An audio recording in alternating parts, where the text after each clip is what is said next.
السلام علیکم ورحمۃ اللہ وبرکاتہ۔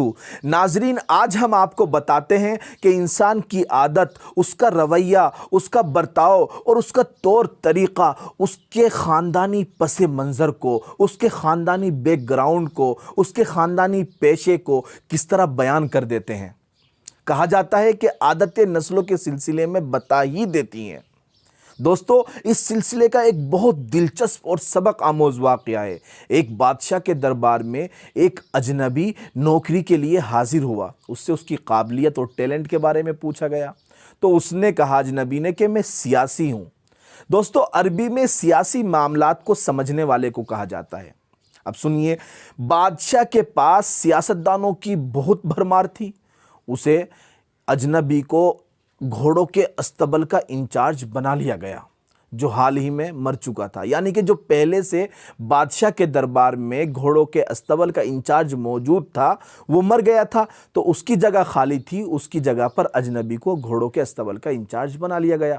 کچھ دن کے بعد بادشاہ نے اس سے اپنے سب سے مہنگے اور سب سے خوبصورت اور سب سے پسندیدہ گھوڑے کے سلسلے میں پوچھا۔ اس نے کہا، گھوڑا نسلی نہیں ہے۔ بادشاہ کو بڑا تعجب ہوا۔ اس نے جنگل سے سائز کو بلا کر پوچھا۔ اس نے بتایا، گھوڑا نسلی ہے، لیکن اس کی پیدائش پر اس کی ماں مر گئی تھی۔ یہ ایک گائے کا دودھ پی کر اس کے ساتھ پلا ہے، بڑھا ہے اور بڑا ہو گیا ہے۔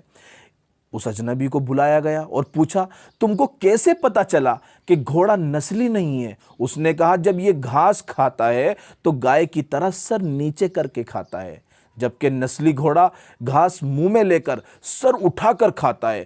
بادشاہ اس کی عقل سے بہت متاثر ہوا۔ اجنبی کے گھر اناج، گھی، بھنے دمبے، پرندے انعام میں سب بھجوا دیے۔ بادشاہ اجنبی سے اس قدر متاثر ہوا کہ اس نے اجنبی کو ملکہ کے محل میں تعینات کر دیا اور اس کو ترقی دے دی۔ کچھ دنوں کے بعد بادشاہ نے اجنبی کو بلایا اور بیگم کے بارے میں رائے مانگی۔ اس نے کہا، عادتیں تو ملکہ جیسی ہیں، لیکن شہزادی نہیں ہیں۔ بادشاہ کے پیروں تلے سے زمین نکل گئی، خود کو نارمل کیا اور ملکہ کی ماں کو بلوا بھیجا۔ پورا معاملہ بتایا گیا۔ اس نے کہا، حقیقت یہ ہے کہ تمہارے باپ نے میرے شوہر سے ہماری بیٹی کی پیدائش پر رشتہ مانگ لیا تھا، لیکن ہماری بیٹی 6 مہینے کے بعد ہی مر گئی تھی۔ اس لیے ہم نے تمہاری بادشاہ سے قریبی تعلقات قائم کرنے کے لیے کسی کی بچی کو اپنی بیٹی بنا لیا۔ بادشاہ نے اجنبی سے پوچھا، تم کو کیسے پتا چلا؟ اس نے کہا، اس کا نوکروں کے ساتھ برتاؤ جاہلوں سے بدتر ہے۔ بادشاہ اس کی عقل سے بہت متاثر ہوا۔ بہت سا اناج، بھیڑ بکریاں اور انعام بادشاہ نے اجنبی کو دیا۔ اس کے بعد اسے اپنے دربار میں بادشاہ نے خاص طور پہ متعین کر دیا، مقرر کر دیا اور ترقی دے دی۔ کچھ وقت گزرا، اجنبی کو پھر بلایا، اپنے بارے میں پوچھ لیا۔ آج شامت آ گئی اجنبی کی۔ بادشاہ نے اجنبی سے اپنے ہی سلسلے میں پوچھ لیا۔ اجنبی نے کہا، جان کی امان چاہتا ہوں۔ بادشاہ نے وعدہ کیا۔ اس نے کہا، نہ تو تم بادشاہ زادے ہو، نہ تمہارا چال چلن بادشاہوں والا ہے۔ بادشاہ کو تاؤ آ گیا، مگر جان بخشی کر چکا تھا۔ سیدھا ماں کے محل پہنچا۔ ماں نے کہا، یہ سچ ہے، تم ایک چرواہے کے بیٹے ہو۔ ہماری اولاد نہیں تھی تو تمہیں گود لے کر پالا ہے۔ اب ان تمام چیزوں سے پردہ ہٹنے کے بعد بادشاہ نے اجنبی کو بلایا اور پوچھا، تجھے کیسے علم ہوا؟